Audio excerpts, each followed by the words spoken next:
Suscríbete a mi canal de YouTube y activa la campanita. Dale like, comenta y comparte. Medicamentos que nos enferman e industrias farmacéuticas que nos convierten en pacientes. Libro de Ray Moynihan y Alan Cassels. Hace 30 años Henry Gadsden, director entonces de la compañía farmacéutica Merck, hizo unos comentarios sorprendentes y en cierto modo candorosos a la revista Fortune. Dijo que su sueño era producir medicamentos para las personas sanas y así vender a todo el mundo. Aquel sueño se ha convertido en el motor de una imparable maquinaria comercial manejada por las industrias más rentables del planeta. Las compañías farmacéuticas, mediante su enorme influencia sobre la ciencia médica, utilizan publicitariamente el miedo para redefinir y ampliar el concepto de enfermedad y de este modo expandir la venta de los medicamentos que fabrican con la ayuda de médicos y asociaciones de pacientes patrocinados por ellas. Con una contundente claridad, Medicamentos que nos enferman revela cómo se transforman en enfermedades estados de la vida cotidiana no necesariamente patológicos, los cambios de humor, la menopausia, la timidez, la presión alta, la osteoporosis, etc. El resultado es una gigantesca expansión de un mercado que genera enormes beneficios a partir del viejo sueño de convertir a personas sanas en pacientes que consumen fármacos sin necesidad. Ray Moynihan es un apreciado escritor y periodista australiano especializado en temas relacionados con la salud. Colabora asiduamente con el British Medical Journal, The Lancet, la Australian Financial Review y muchas otras publicaciones. Alan Cassels es un investigador y escritor canadiense que ha centrado su trabajo en el estudio de las políticas farmacéuticas. Para Marian, Linda, Morgan y Chase. Prólogo. Enfermedades en venta. Hace 30 años, el responsable de una de las compañías farmacéuticas más conocidas hizo unos comentarios muy francos. Cerca ya de su jubilación en ese entonces, el agresivo director ejecutivo de Merck, Henry Gadsden, declaró a la revista Fortune que le disgustaba que los mercados potenciales de la compañía se hubieran limitado a personas enfermas. Sugirió que hubiera preferido que Merck se asemejara al fabricante de chicles Pringles y afirmó que durante mucho tiempo había soñado con fabricar medicamentos para gente sana, ya que, de ese modo, Merck habría podido vender a todo el mundo. Después de 3 décadas, el sueño de Gadsden se ha hecho realidad. Las estrategias de marketing de las compañías farmacéuticas más grandes del mundo se dirigen actualmente a los sanos y los ricos. Los altibajos de la vida diaria han derivado en trastornos mentales, las quejas más comunes se han transformado en condiciones alarmantes y cada vez más gente normal se convierte en paciente.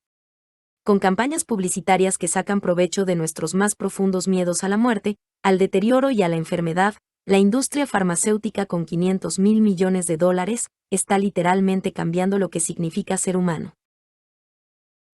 Premiados legítimamente por salvar vidas y aliviar el sufrimiento, los gigantes farmacológicos ya no se conforman con vender medicamentos únicamente a los enfermos.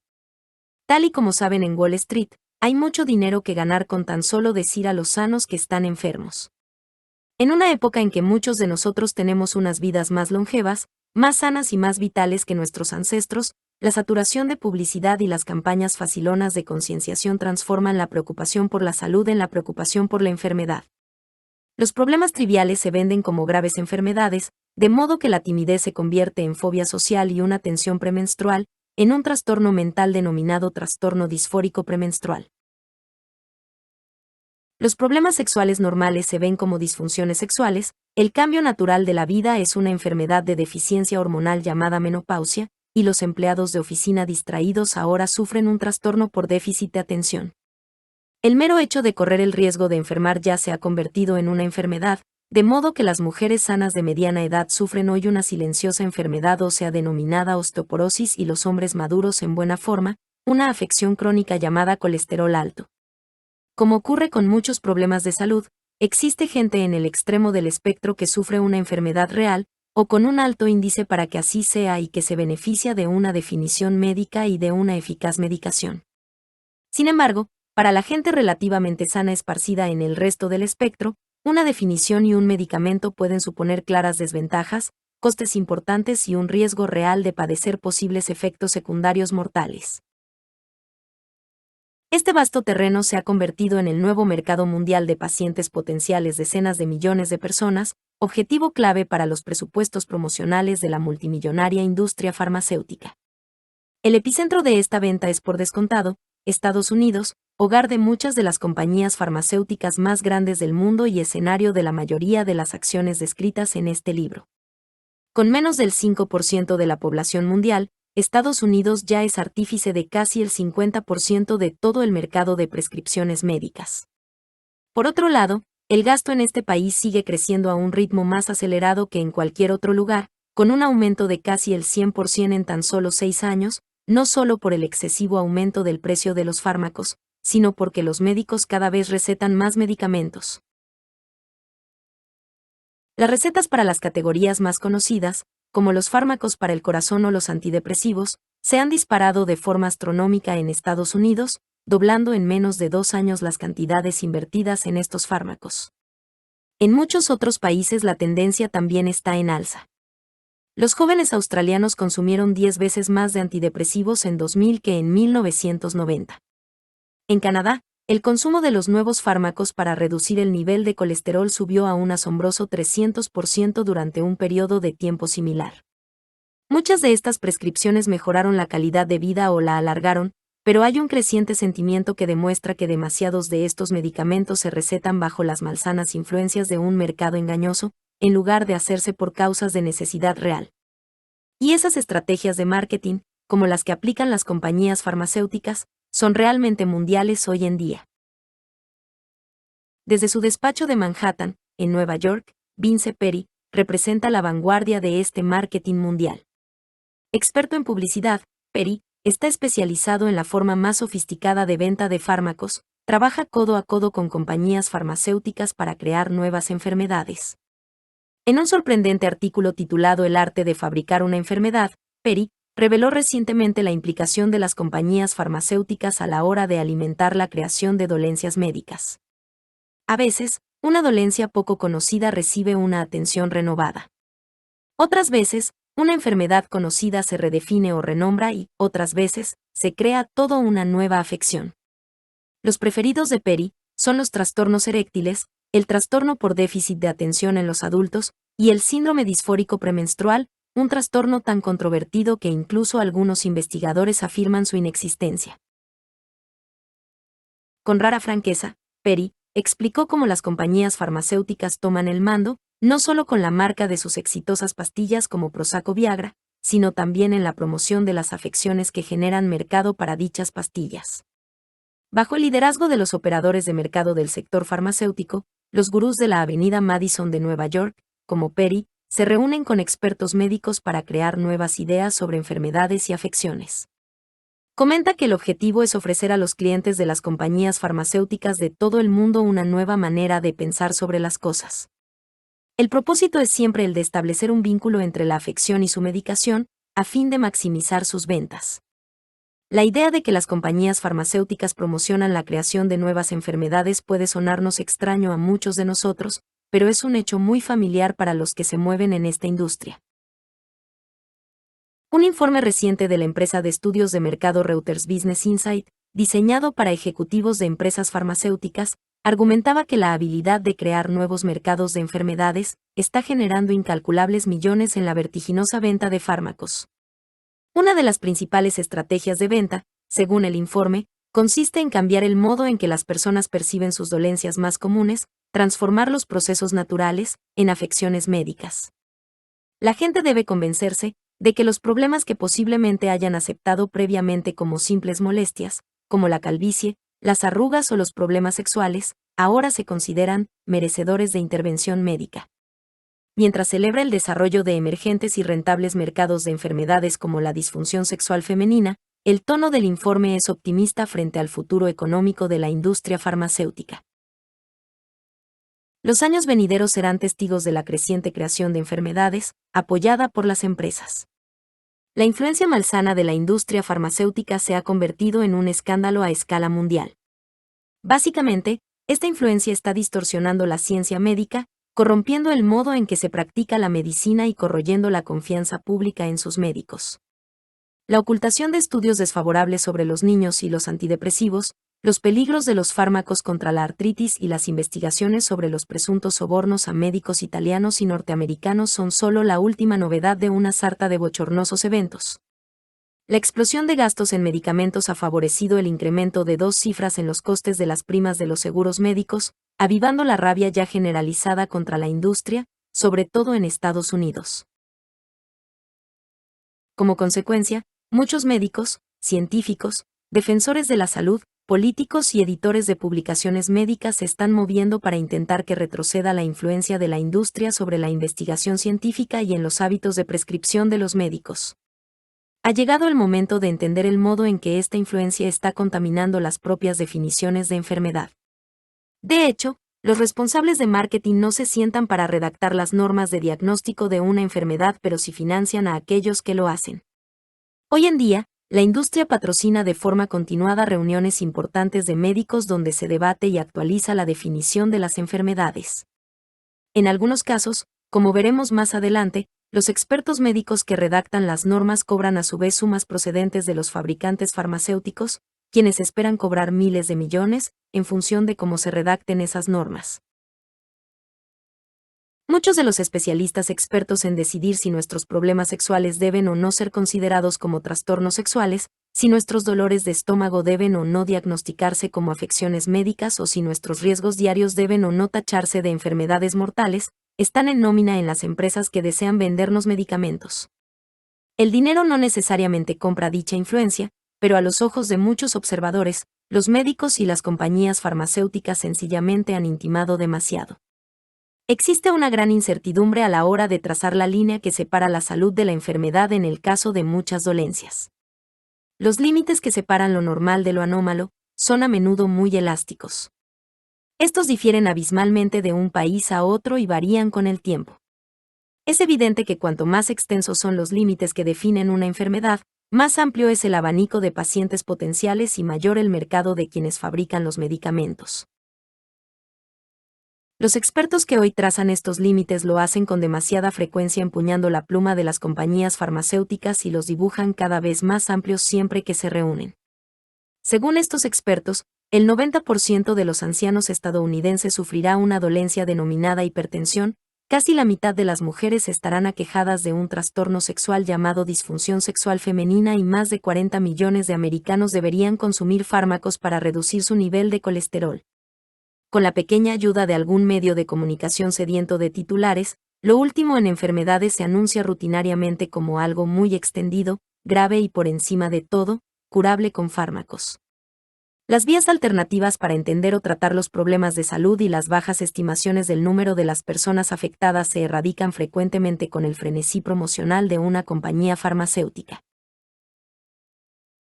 Mientras las fronteras que definen la enfermedad se amplían todo lo posible, las causas de estas presuntas epidemias se dibujan de la forma más reducida posible.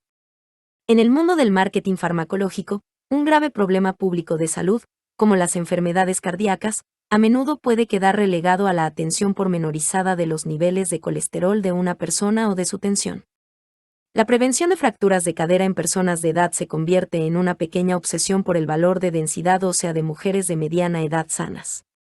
Se considera que la angustia se debe al desequilibrio químico de serotonina en el cerebro, una explicación tan limitada como anticuada.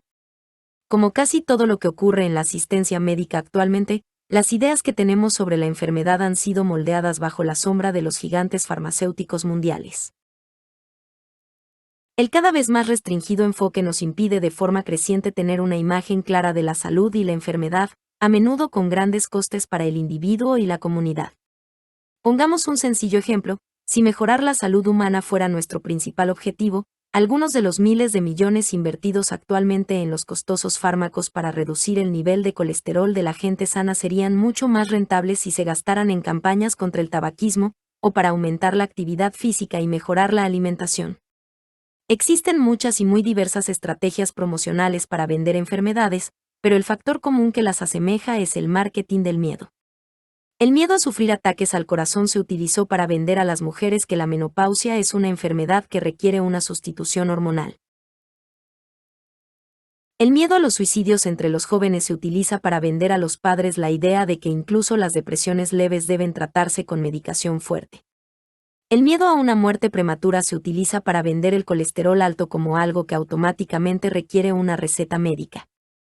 Irónicamente, sin embargo, los ultrapromocionados medicamentos provocan a veces el mismo daño que supuestamente curan. La terapia de sustitución hormonal a largo plazo incrementa los riesgos de ataques al corazón en las mujeres, y los antidepresivos parecen aumentar el riesgo de suicidio cuando se habla de gente joven.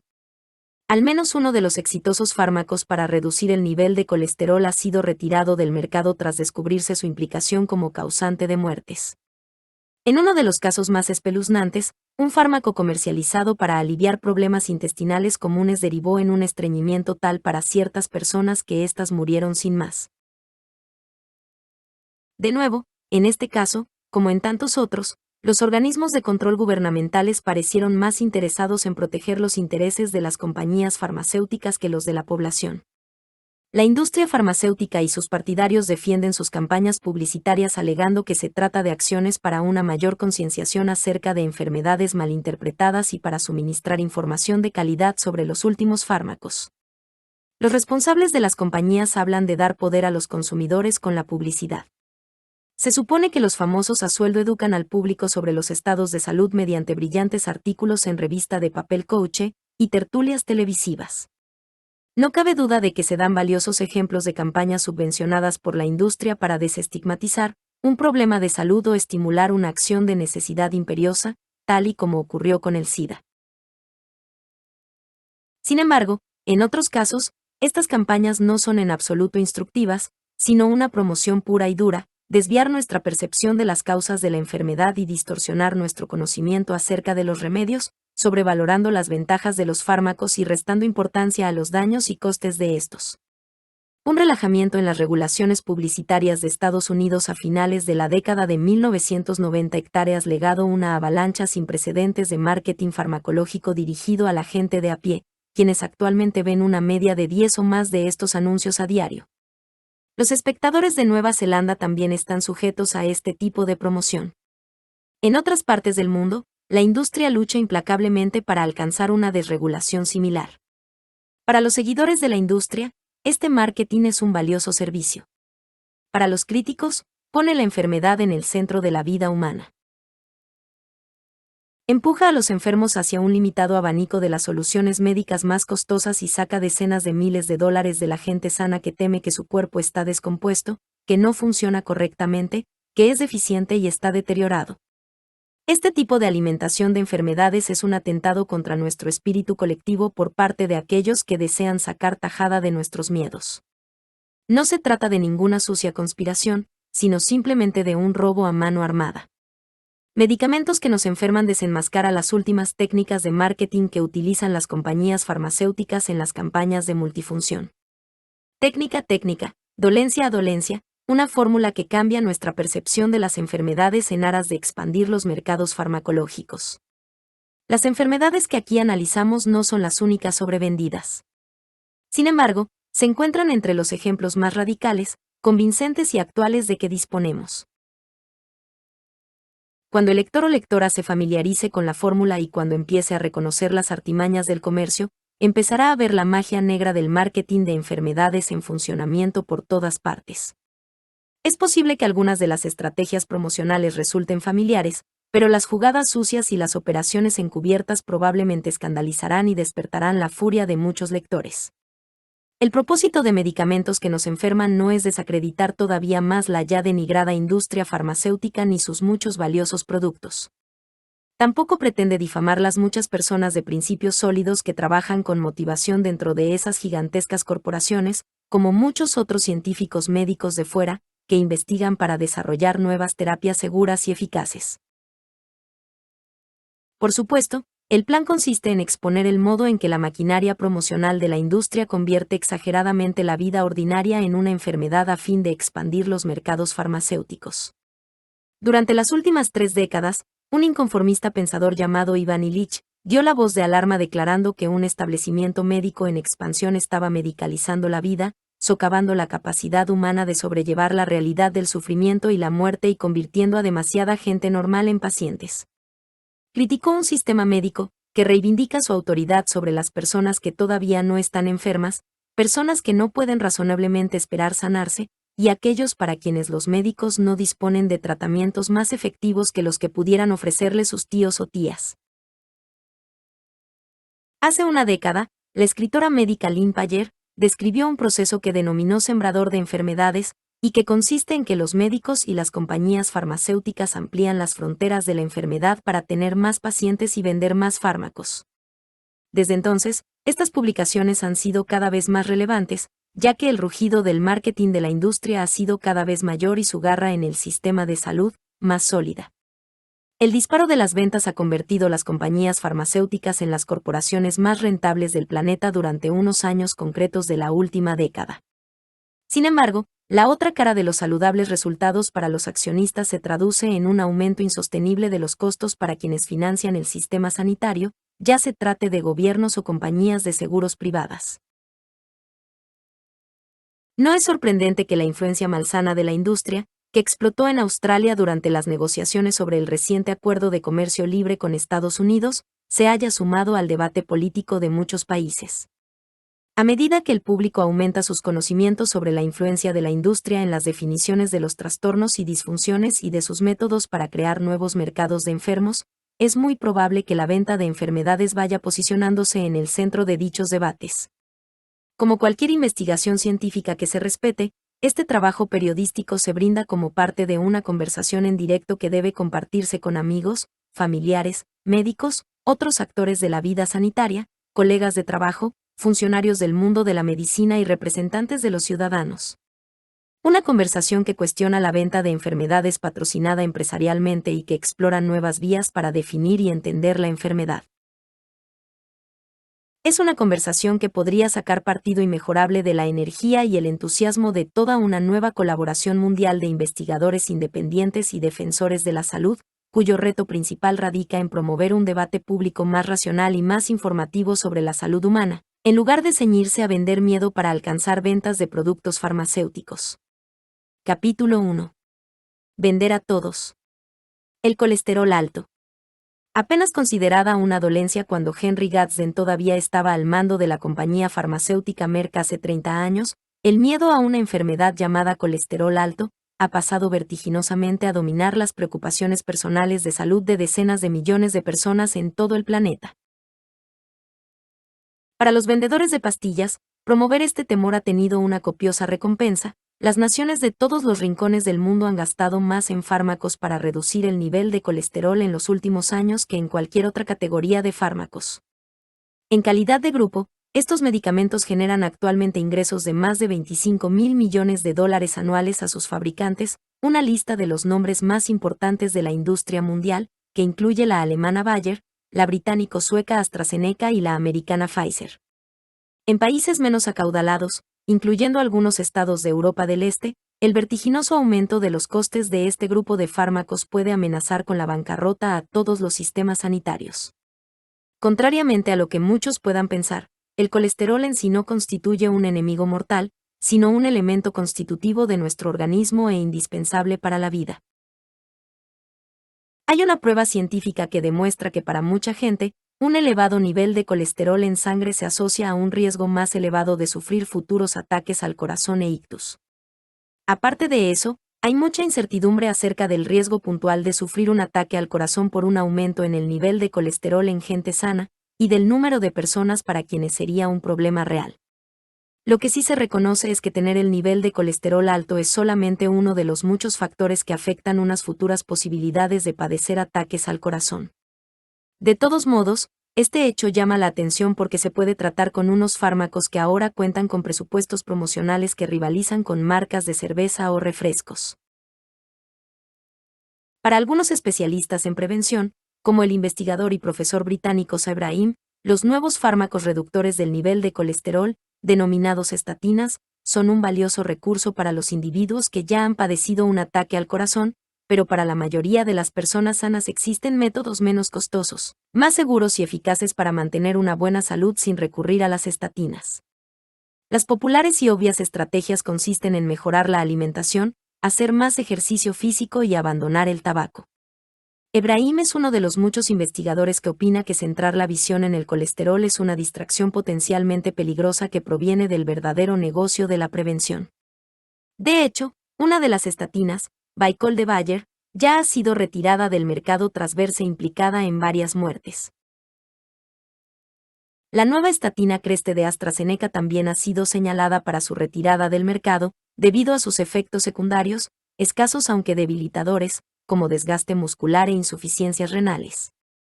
Los albores de la nueva era del colesterol vieron la luz en 1987, cuando Merck lanzó la primera de las estatinas, Mevacor, en medio de un gran entusiasmo en el mercado médico. Mevacor fue aprobado como reductor de los niveles de colesterol, lo que significaba que el medicamento podía promocionarse y recetarse también a personas sanas, mercado potencialmente extenso. Otros competidores de este fármaco han sido aprobados desde entonces y la promoción tanto de estos medicamentos como de las enfermedades a que están asociados se ha vuelto frenética.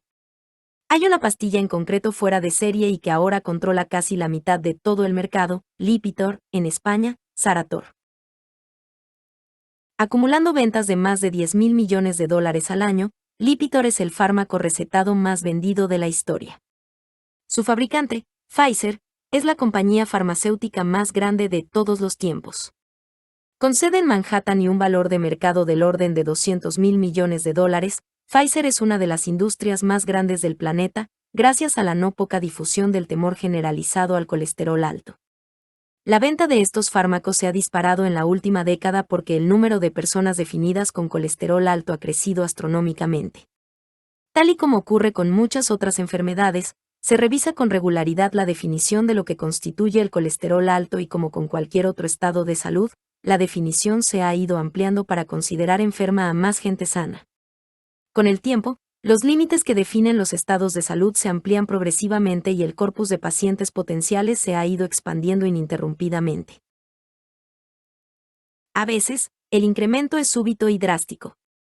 Un equipo de expertos en colesterol de Estados Unidos volvió a redactar las definiciones hace pocos años y rebajaron los niveles de colesterol considerados como necesarios para recibir tratamiento, entre otros cambios, sobre todo para revelar que millones de personas sanas estaban enfermas y casi de la noche a la mañana, triplicar el número de individuos que pudieran seguir un tratamiento farmacológico. Según las directrices sobre colesterol de los US National Institutes of Health, Institutos Nacionales de Salud, de los años 90, 13 millones de americanos han necesitado sus tratamientos con estatinas. En 2001, una nueva junta de expertos volvió a redactar esas directrices y efectivamente, engrosó ese número hasta los 36 millones, recordando el sueño de Henry Gadsden de vender a todo el mundo. Sin embargo, 5 de los 14 autores de esta nueva definición ampliada, incluido el presidente de la junta, tienen vínculos con fabricantes de estatinas. En 2004, otra junta de expertos actualizó de nuevo esas directrices y recomendó que, junto al valor de los cambios en el estilo de vida, más de 40 millones de estadounidenses podrían beneficiarse del consumo de medicamentos. En ese momento los conflictos de intereses fueron incluso peores. 8 de los 9 expertos que redactaron las últimas directrices sobre colesterol también trabajaron de ponentes, consultores o investigadores a sueldo para las compañías farmacéuticas más importantes del mundo, Pfizer, Merck, Bristol Myers Squibb, Novartis, Bayer, Abbott, AstraZeneca y GlaxoSmithKline. En la mayoría de los casos, los propios autores tenían relaciones con al menos 4 de estas compañías. Uno de los expertos recibió dinero de 10 de ellas. Las relaciones que mantenían no fueron mencionadas en la versión publicada de las directrices sobre colesterol y la amplitud de los conflictos no se hizo pública hasta que las organizaciones mediáticas lo sacaron a la luz, desencadenando una controversia todavía mayor. La existencia de esas relaciones no debería significar que cualquiera de esos redactores hiciera recomendaciones para satisfacer a sus patrocinadores de las compañías farmacéuticas. El problema radica en la creciente percepción de intimidad entre las dos partes. Toda la información sobre esos vínculos financieros fueron posteriormente publicados en un sitio web del gobierno estadounidense y vale la pena echarle un vistazo. Extraños como puedan parecer a la gente de fuera, tales conflictos de intereses se han convertido en el pan nuestro de cada día para aquellos que trabajan en el mundo de la medicina. Véase a continuación otro caso claro en que los médicos que redactan las propias definiciones de lo que constituye el colesterol alto y que recomiendan la posología para tratarlo, son los mismos que reciben honorarios habituales por parte de las compañías que fabrican esos medicamentos. No obstante, el colesterol no es diferente en este sentido respecto a muchos otros estados de salud habituales. Se estima que casi el 90% de quienes redactan directrices para sus semejantes tienen conflictos de intereses debido a lazos económicos con la industria farmacéutica. Los lazos entre los redactores de directrices y la industria son solamente un detalle en la vasta red de interrelaciones entre médicos y compañías farmacéuticas. La influencia que la industria ejerce sobre la práctica de los médicos, sobre la formación en medicina y sobre la investigación científica es tan generalizada como controvertida, no solo deformando el modo en que los médicos recetan medicamentos, sino también afectando el modo de definir y promover estados como el colesterol alto. Tal y como afirmó un investigador con toda sinceridad, la íntima relación entre los médicos y la industria farmacéutica ya se ha convertido en un estilo de vida. El engaño empieza con el reparto gratuito de pizzas para los diligentes médicos internos y en prácticas y se convierte desde entonces en un sin parar. Los médicos estadounidenses se gradúan en las salas del hospital y de ahí pasan a sus propias consultas. Para saludarlos a diario, existe un poderoso ejército de 80,000 representantes farmacéuticos o vendedores, siempre bien dispuestos, sonrisa en boca, con alguna que otra rosquilla y una alta dosis de amabilidad para dar consejos sobre los nuevos fármacos en el mercado y las más recientes enfermedades descubiertas. Tal y como afirman los que estudian estas interacciones, estos son los pilares de las relaciones que se entablan de por vida entre la industria y la profesión. A continuación viene la formación médica continuada, los cursos de reciclaje a los que se insta vivamente a asistir a los médicos, cuando no se les obliga. En Estados Unidos, esta es una empresa de $1,000 millones, con casi la mitad de sus fondos procedentes directamente de la industria farmacéutica. Los médicos han sido educados, en lugares patrocinados por los laboratorios, acerca de cómo utilizar los medicamentos y de cuántos de nosotros deberíamos tomarlos. Seguidamente a la formación viene la investigación científica. Se estima que un 60% de la investigación y de los avances en biomedicina en Estados Unidos están actualmente financiados por fuentes privadas, principalmente compañías farmacéuticas. En algunas áreas, como en las pruebas de fármacos contra la depresión, las cifras rozan el 100%. La financiación de casi todos los ensayos clínicos para probar los nuevos antidepresivos procedía de sus fabricantes en lugar de proceder de fuentes públicas o sin ánimo de lucro. La industria debate y divulga esta evidencia de investigación en más de 300,000 mítines, eventos o conferencias científicas cada año, acontecimientos a menudo apoyados por asociaciones médicas como la Asociación Americana del Corazón, quienes a su vez están parcialmente financiadas por compañías farmacéuticas. En la cúspide de esta jerarquía están los llamados líderes de opinión, los médicos experimentados que redactan las directrices, dirigen las investigaciones patrocinadas, forman a sus colegas en conferencias subvencionadas, y publican documentos en revistas médicas que se mantienen gracias a la publicidad de las compañías farmacéuticas. Muchos de los líderes de opinión ocupan altos cargos en prestigiosas instituciones académicas y forman parte de la plantilla de alguna compañía farmacéutica como asesores y conferenciantes pagados. Uno de esos líderes de opinión en el ámbito del colesterol es el Dr. Brian Brewer, alto directivo de los National Institutes of Health, NIH, financiados con fondos públicos, con sede en Bethesda, justo a las afueras de Washington, D.C. A medida que se aproximaba el lanzamiento de la nueva estatina Crestor de AstraZeneca, el Dr.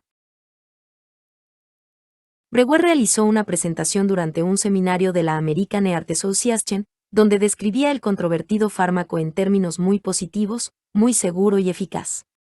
Su ponencia fue considerada relevante e influyente, y fue publicada más adelante en un suplemento especial del American Journal of Cardiology, cuyos lectores son los médicos que prescriben. La sincronización no podía ser más acertada para el fabricante farmacéutico, ya que el artículo de la revista coincidió con el lanzamiento de Crestor dentro del gigantesco mercado estadounidense. El seminario de la American Heart Association y el suplemento especial de la revista fueron ambos financiados por AstraZeneca. De igual modo lo fue el Dr. Brewer pese a que sus lazos no fueron revelados en su artículo del suplemento de la revista. Por ese entonces, el Dr. Brewer trabajaba como asesor remunerado para la compañía y formaba parte de la cartera de ponentes a sueldo de la empresa. Según posteriores sesiones públicas en el Congreso de Estados Unidos, el Dr. Brewer recibió del orden de $200,000 procedentes de intereses privados externos, incluyendo ciertas compañías farmacéuticas, mientras ocupaba un puesto de jefe de departamento en el NIH estatal. Los intentos de desentrañar estas enredadas relaciones entre médicos y compañías farmacéuticas sí han recibido publicidad en los últimos años, pero a menudo no han sido más que interesadas apariencias. Por ejemplo, bajo un código voluntario creado por la industria, sigue siendo aceptable para una compañía farmacéutica enviar a 300 facultativos supuestamente independientes a un centro vacacional de golf, pagarles por asistir, educarlos sobre los últimos fármacos de la compañía y luego formarlos para que pasen a engrosar la cartera de portavoces a sueldo de la empresa. De hecho, el concepto de centro vacacional de golf fue respaldado por un portavoz de la industria que afirmó que era totalmente apropiado para que una compañía farmacéutica formara el elevado número de ponentes necesarios para apoyar su esfuerzo de comunicación. Y ahí reside el peligro fundamental de tal relación: los médicos, que son en quienes confiamos para recibir un asesoramiento intachable sobre pastillas eficaces, se convierten en parte de las campañas de marketing de esas mismas pastillas, sea cual sea su grado de independencia, no solo a la hora de vender las pastillas, sino para vender una definición de enfermedad en concreto que expande los mercados de esas medicinas. En este caso, el colesterol alto se ha definido así para que 40 millones de estadounidenses sean clasificados como enfermos y potencialmente en la necesidad de consumir medicamentos. Uno de los miembros de la comisión de expertos que redactó esa definición era el Dr. Brian Brewer, quien está económicamente ligado a 8 compañías farmacéuticas además de AstraZeneca. Entre algunos grupos independientes defensores de la salud existe el sentimiento de que los expertos en colesterol ligados a compañías han llegado demasiado lejos esta vez, han rebasado ampliamente los límites de la enfermedad y han atrapado a demasiada gente sana entre sus redes. La preocupación del Center for Science in the Public Interest, Centro para la Ciencia en el Interés Público, con sede en Washington, D.C., ha llegado a tales límites que ha lanzado una campaña pública para hacer un llamamiento en pro de una revisión independiente de las directrices oficiales sobre el colesterol. Más de 30 médicos, investigadores en materia de sanidad y científicos han puesto su nombre en una contundente carta dirigida al director del NIH, alegando que las directrices, con sus recomendaciones para terapias farmacológicas, no están justificadas por argumentos de peso científico rotundamente rechazados por el NIH. Esta campaña de base fue inspirada en parte por una transparente crítica realizada por el Dr. John Abramson, escritor y profesor de la Universidad de Harvard.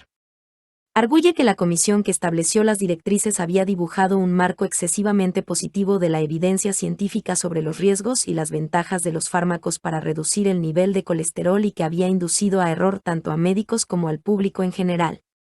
Es una perversión de la ciencia, afirma. Opino que han llegado demasiado lejos. Abramson es un ferviente partidario de utilizar estos fármacos en personas con un alto riesgo de sufrir ataques al corazón, sobre todo en aquellas, por ejemplo, con antecedentes de este tipo.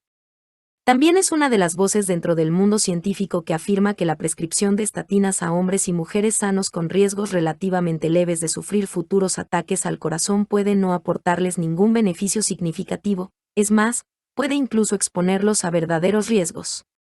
Mientras se ponía en marcha la campaña en favor de una revisión autónoma de las directrices sobre el colesterol, en otro lugar de Estados Unidos se lanzaba otra campaña muy distinta y mucho mejor fundada. Un nuevo grupo defensor de los pacientes, llamado Boomer Coalition, se dio a conocer mundialmente con un anuncio publicitario televisado durante la ceremonia de la entrega de los Oscars en 2004. El anuncio inició una campaña para que la enfermedad cardíaca fuera la enfermedad más comentada entre los baby boomers, los americanos nacidos tras la Segunda Guerra Mundial. Presentó al célebre Henry Winkler, más conocido entre las generaciones maduras de todo el mundo como el gracioso comediante Fancy, quien, junto a la Wonder Woman, Linda Carter, y a los vibrantes mitos del pasado James Coburn y Errol Flynn, se sumó a esta nueva y curiosa coalición de celebridades. A la par que sugieren abandonar el tabaco y hacer más ejercicio físico, el grupo insta a la gente a visitar a su médico y realizarse pruebas del nivel de colesterol regularmente. En su sitio web, sugieren que cada uno debería saber sus niveles, en cada momento y llevarlos a todas partes rutinariamente, como un carnet de conducir. La página de inicio del grupo está adornada con ingeniosas imágenes de las campañas sobre derechos civiles y protestas pacíficas de la década de 1960, jugando con temas de lucha por la emancipación y rebelión.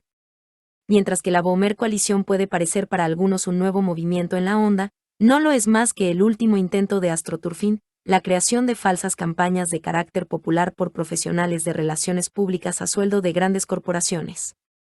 Según el diario Wall Street Journal, el concepto para la coalición fue ideado por una empresa de relaciones públicas holandesa y financiado por Pfizer, fabricante del fármaco Lipitor, reductor del nivel de colesterol, con una inversión inicial estimada en al menos $10 millones.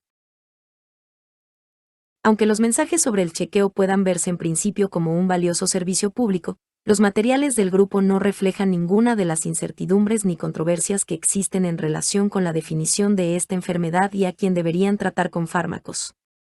A diferencia del AstroTurfing de la coalición de reparto estelar, ciertos grupos de base como el Center for Medical Consumers, Centro para los Consumidores del Sector Médico, con sede en Manhattan aconsejan un escepticismo más sano frente a la promoción del colesterol alto como una dolencia aterradora.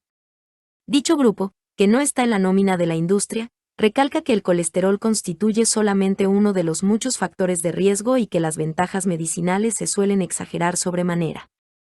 En el campo del consumo se reproduce con rapidez el chanchullo financiero de la industria farmacéutica con la profesión médica, creando grupos como el financiado por Pfizer, la Boomer Coalition. Un estudio mundial de Gran Bretaña calculó que 2/3 de todos los grupos defensores de los pacientes y de todas las organizaciones benéficas sanitarias cuentan actualmente con la ayuda económica de las compañías farmacéuticas o de los fabricantes de aparatos médicos. Según los resultados del estudio, el patrocinador más prolífico es Johnson & Johnson y el segundo, Pfizer. Pese a una aparente generosidad corporativa, dicho patrocinio puede aportar numerosos beneficios tanto al patrocinador como al destinatario. Lo más relevante es que los grupos de pacientes son una excelente manera para moldear la opinión pública sobre las dolencias que sus productos tratan. Con el colesterol alto, hay opiniones claramente diferenciadas, dentro de la amplia comunidad sanitaria, sobre la definición de la enfermedad y sobre los destinatarios de esos fármacos. La financiación de grupos defensores que tienden a mantener mensajes sencillos y el enfoque centrado en el miedo al colesterol alto maximizarán inevitablemente las ventas de medicamentos reductores del nivel de colesterol.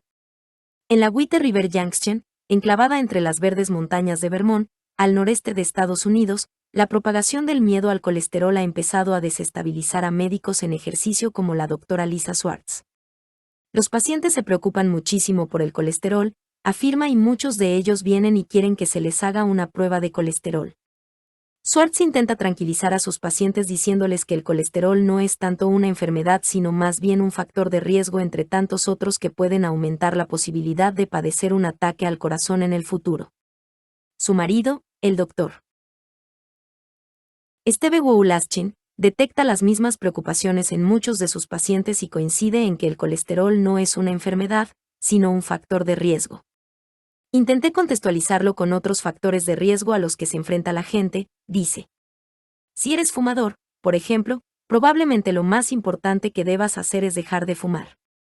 Swartz y Wowlaschin, que trabajan en el Veterans Affairs Medical Center, centro médico para veteranos, en la White River Junction, están a favor del uso de los fármacos reductores del nivel de colesterol en personas que ya hayan sufrido alguna enfermedad cardíaca y en otras en grave peligro de sufrir futuras enfermedades de ese tipo.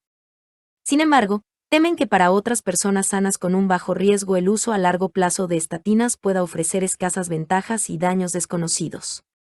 La obsesión innecesaria sobre los niveles de colesterol también puede provocar una ansiedad gratuita en muchas personas.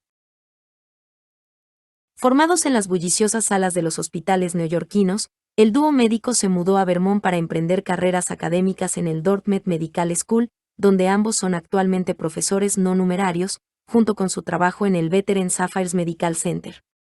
A diferencia de muchos de los que redactaron las últimas definiciones sobre el colesterol, estos no mantienen vínculos financieros con la industria farmacéutica. En calidad de médicos de un hospital del gobierno federal, no tienen contacto con los comerciales de las compañías farmacéuticas y rechazan las ofertas para trabajar como ponentes de la industria farmacéutica. Ambos publican artículos en las revistas médicas más importantes del mundo y pueden tener una sala repleta de curtidos investigadores desternillándose con sus ocurrentes e ingeniosas actuaciones. Uno de sus proyectos más recientes trataba sobre la visión crítica de las directrices oficiales del colesterol.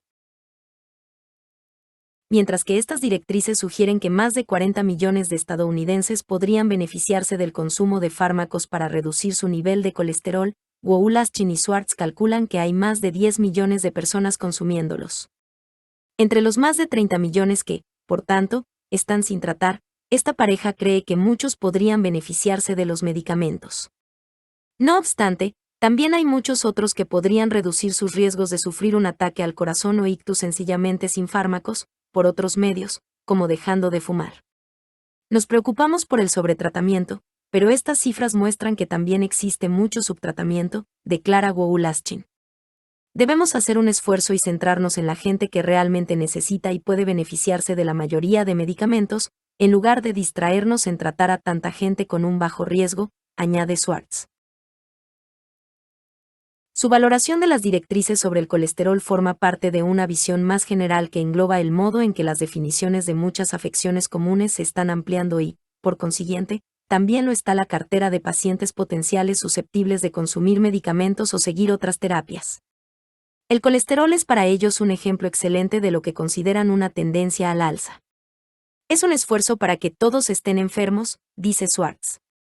Y la tendencia es general, añade Wu Laschin. Una de las estrategias clave para hacer creer a la gente sana que está enferma es la publicidad directa de fármacos y enfermedades, y hay más de 3.000 millones de dólares invertidos en eso cada año solamente en Estados Unidos, lo que se traduce en unos 10 millones de dólares diarios. Un reciente anuncio televisivo muy recurrente en Estados Unidos con sensacionales secuencias mostraba a una surfista de edad mediana dominando a la perfección el manejo de su tabla entre las olas. Esa atmósfera de calma se ve rota cuando la surfista aterriza con su tabla en la playa y, accidentalmente, atropella una hilera de tablas de surf cuidadosamente plantadas en la arena. De algún modo, con la magia del marketing, el accidente con las tablas de surf se relaciona con el alto nivel de colesterol de la surfista, y aquí es donde la estatina, objeto del anuncio, soluciona la situación. Hemos amedrentado a la gente con esta dolencia, afirma Swartz, y los medicamentos ofrecen una solución fácil para hacer algo al respecto. Se percibe que el objetivo es reducir el colesterol. Se oye esa frase de todo depende de tus niveles, pero no es cierto, depende de si has rebajado tu riesgo de padecer un ataque al corazón. El colesterol se ha convertido en una enfermedad y puedes definir el éxito de un tratamiento por el hecho de haber reducido el nivel de colesterol, como si el colesterol en sí mismo fuese un problema.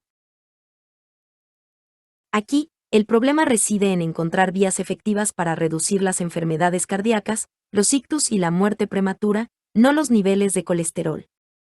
Para algunas personas, no cabe la menor duda de que los fármacos pueden ayudar a reducir esos niveles, para otros, es probable que el medicamento no sea útil en absoluto, que sea un derroche económico e incluso que sea dañino. Según análisis rigurosos e independientes de todos los ensayos clínicos de las estatinas, no se desprende ninguna evidencia de que estos fármacos presenten beneficios a mujeres sanas que no hayan sufrido todavía algún ataque cardíaco, mujeres como la surfista aparentemente sana del anuncio de windsurf. Para mujeres que ya han experimentado algún tipo de enfermedad cardíaca, los fármacos podrían suponer leves reducciones del riesgo de sufrir futuros problemas cardíacos, rebajando las posibilidades en un plazo de unos 5 años del 18% al 14%. Con todo, no existen pruebas fidedignas que demuestren que los fármacos pueden reducir las posibilidades de muerte prematura en las mujeres. Para los hombres la situación es un tanto diferente. Para aquellos que ya padecen alguna enfermedad cardíaca y otros con alto riesgo de sufrirla, los medicamentos pueden reducir sus posibilidades de sufrir posteriores enfermedades o una muerte prematura. El extenso estudio para la protección del corazón, publicado en la revista británica The Lancet, demostró que quienes padecían alguna enfermedad cardíaca y tomaron una estatina durante 5 años redujeron sus posibilidades de morir de aproximadamente un 15% a un 13% y que también redujeron sus posibilidades de sufrir ataques cardíacos e ictus de un 25 a un 20%. Para los varones que nunca han padecido ningún ataque al corazón, los beneficios no son tan claros. Existen visiones diferenciadas sobre los datos científicos de este grupo, donde algunos científicos alegan importantes beneficios y donde otros, como Abramson de Harvard, arguyen que no existen pruebas fehacientes de que los fármacos reduzcan el riesgo de enfermedades cardíacas o de muerte de un modo significativo. Una reciente revisión de las pruebas sugirió que, para las personas que no hayan experimentado ninguna enfermedad cardíaca, los fármacos ofrecían escasas mejoras y clínicamente hablando, poco significativas. En definitiva, para muchos otros hombres y mujeres sanos, no existen pruebas de peso que demuestren que estos fármacos puedan contribuir significativamente a prevenir una muerte prematura.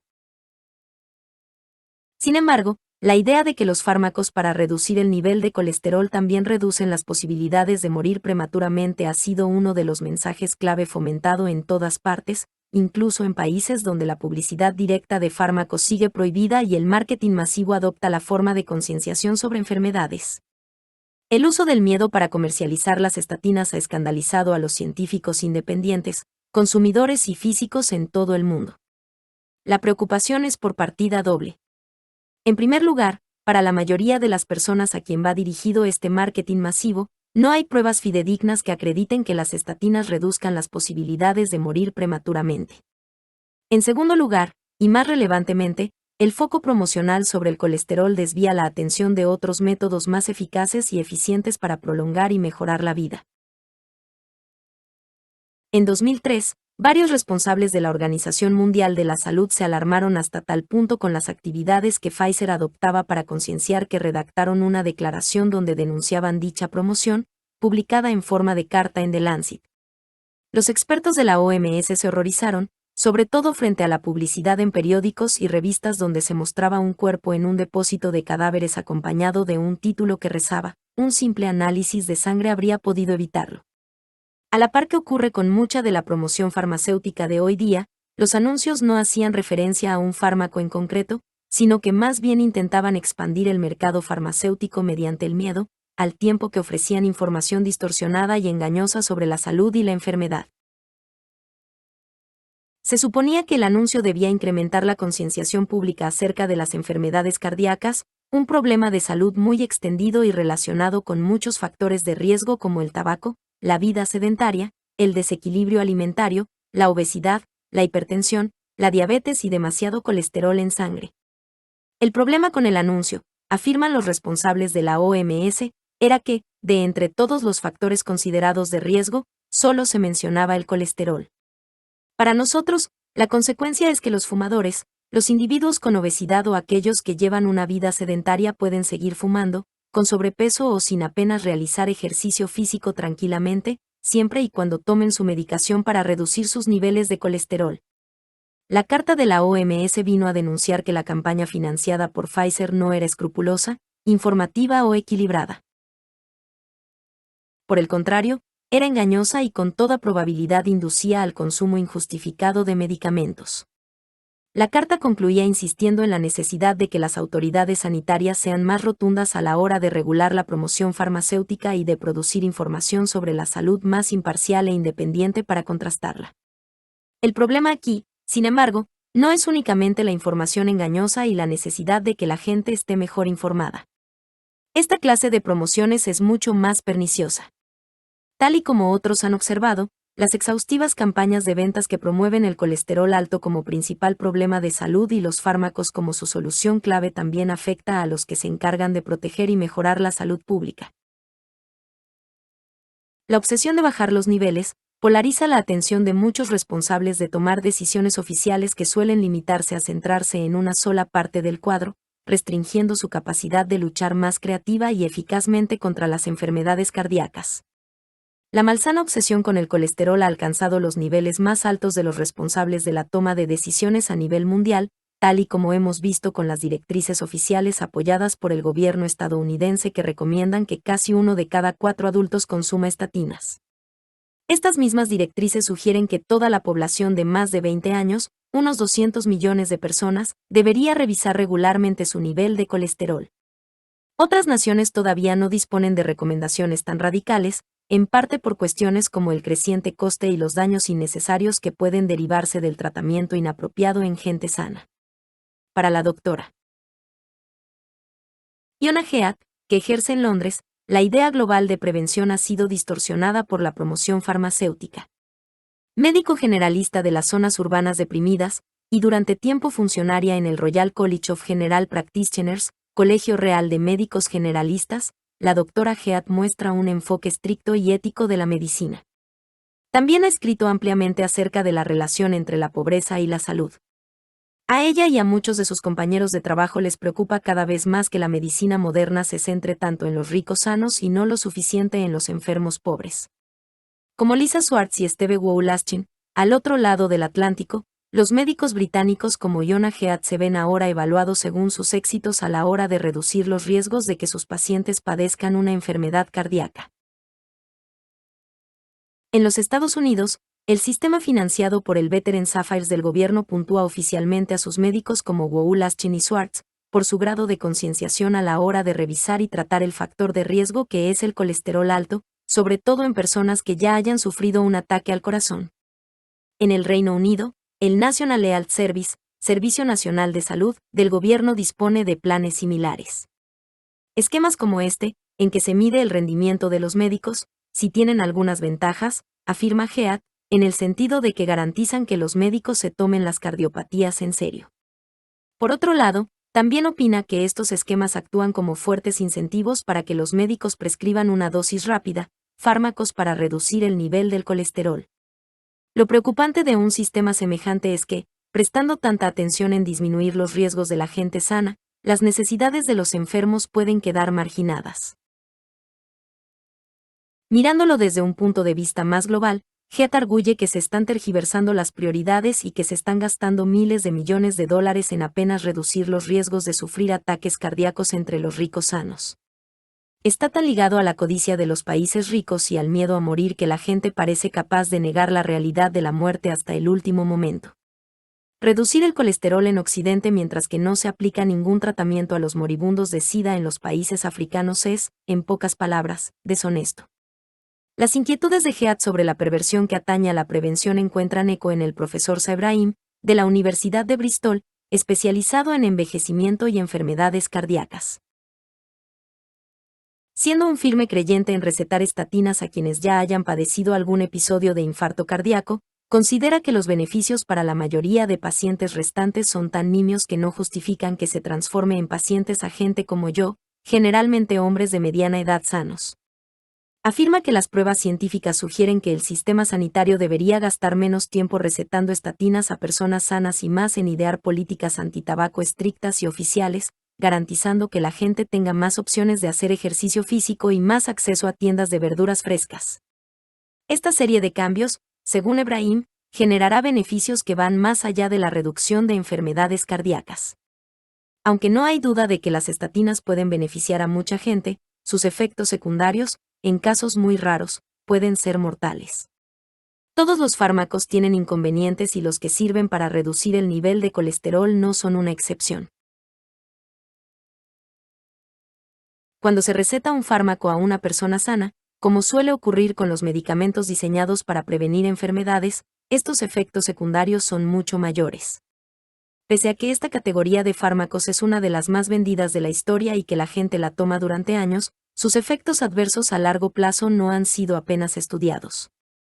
Una reciente revisión de todas las pruebas clínicas de las estatinas demostró que solo un tercio de estas pruebas daba un informe completo de los efectos secundarios.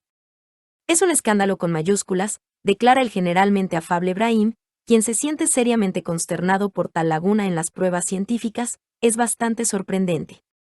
De las pruebas que se han recopilado sobre los efectos secundarios, hay al menos dos muy relevantes aunque muy poco frecuentes, un estado de emaciación muscular llamado rabdomiólisis y la lesión de hígado. Por otro lado, con tantos millones de personas consumiendo estatinas en todo el mundo, incluso los efectos secundarios muy raros empiezan a asomar más de lo normal. Los informes sobre la a veces emaciación muscular relacionada con la estatina de Bayer llamada Bicol, cuando se consume con otro fármaco, desencadenó su retirada del mercado algunos años atrás. La empresa y sus compañías aseguradoras tuvieron que reservar más de $1.000 millones para afrontar o liquidar miles de los pleitos que surgieron. La empresa alega que comercializó el fármaco con sentido de la responsabilidad y defiende cada pleito caso por caso. Sin asumir su mala actuación, Bayer ya ha pagado 3.000 casos y tiene otros 8.000 pendientes de resolver. Con su nueva estatina, Creste, su fabricante ha tenido que defenderse del organismo de control Public Citizen, ciudadano público, que reclamaba su retirada del mercado. Hay informes en curso en que se denuncia un pequeño aunque creciente número de personas con desgaste muscular y en algunos casos, incluso con insuficiencia renal. Aunque se admite que algunos casos raros de desgaste muscular y de insuficiencia renal están ligados a creste, AstraZeneca mantiene que su fármaco es tan fiable como el resto de estatinas y acusa a Public Citizen de generar excesivas inquietudes. Con todo, a principios de 2005, la compañía informó a los reguladores de que había un informe sobre la muerte de un paciente, probablemente relacionado con el fármaco. En Estados Unidos, el órgano que decide si un fármaco debe o no retirarse del mercado es la Food and Drug Administration, FDA, Administración para el Control de los Alimentos y Medicamentos, el organismo gubernamental encargado de garantizar la seguridad y eficacia de los medicamentos. La FDA es conocida mundialmente y sus decisiones pueden influir en las de muchos otros países.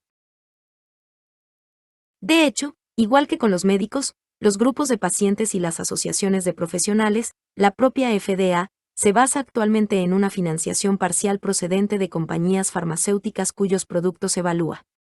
Un nuevo sistema de pagos al usuario, introducido en la década de 1990, ha significado que más de la mitad del trabajo de revisión farmacológica de la FDA viene directamente financiado por la industria farmacéutica, una situación muy similar a la de muchos otros países como Australia, Gran Bretaña y Canadá.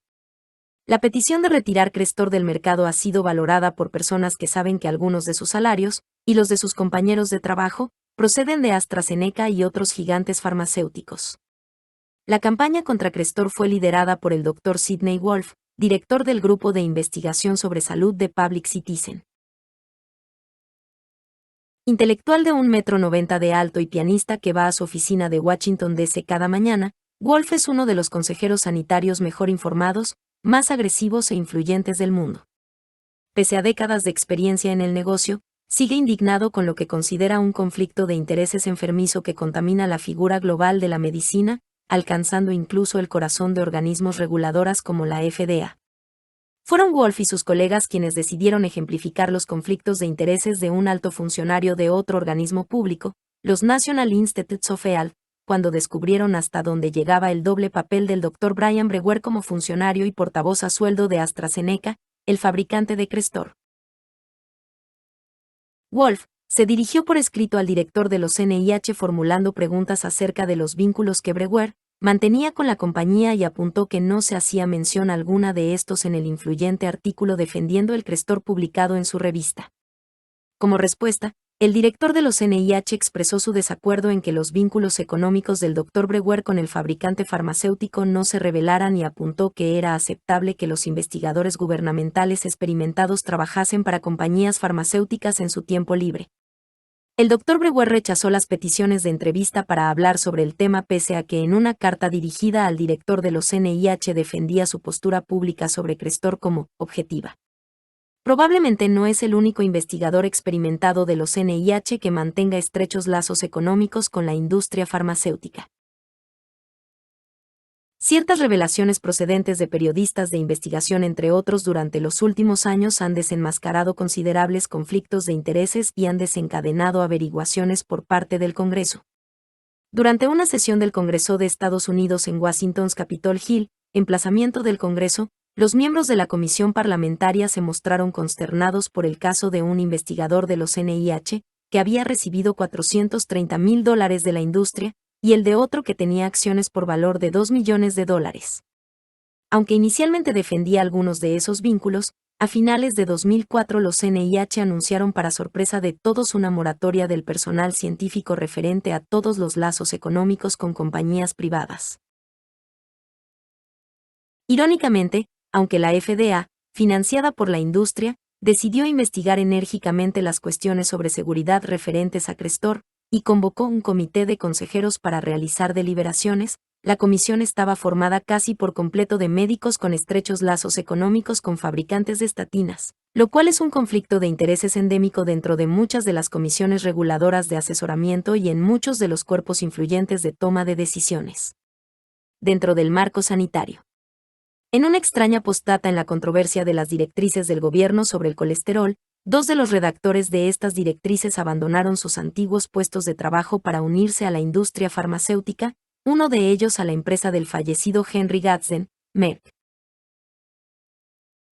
Sea cual sea el futuro de Crestor y del resto de estatinas, sean cuales sean las previsiones para regulaciones farmacológicas más independientes y directrices más objetivas, hay un escepticismo creciente sobre la patología del colesterol alto y sobre el valor de los medicamentos para combatirlo. De hecho, desde el principio del boom sobre el colesterol en la década de 1980, algunos críticos como Thomas Moore, periodista de investigación en sanidad, han estado exponiendo las flaquezas de los argumentos de aquellos que aparentemente ven con buenos ojos las estatinas en el agua potable. De igual modo, investigadores como Lisa Swartz y Steve Woolaschen, y sus colegas de Dartmouth, han desarrollado una posición internacional para promover un enfoque más escéptico y detallado sobre los riesgos y beneficios de todas las terapias y para que haya una mayor concienciación sobre la ampliación de las definiciones de enfermedad, que nos ponen a todos en peligro de convertirnos en pacientes innecesariamente. Tal vez el mayor obstáculo para un debate más racional sobre el colesterol, las enfermedades cardíacas o cualquier otro problema de salud, sea el simple hecho de que entre las personas a quienes pedimos consejo, nuestros médicos, demasiados están vinculados a fabricantes farmacéuticos. A veces, dichos vínculos representan cientos de miles de dólares al año, otras unas simples rosquillas recién salidas del horno.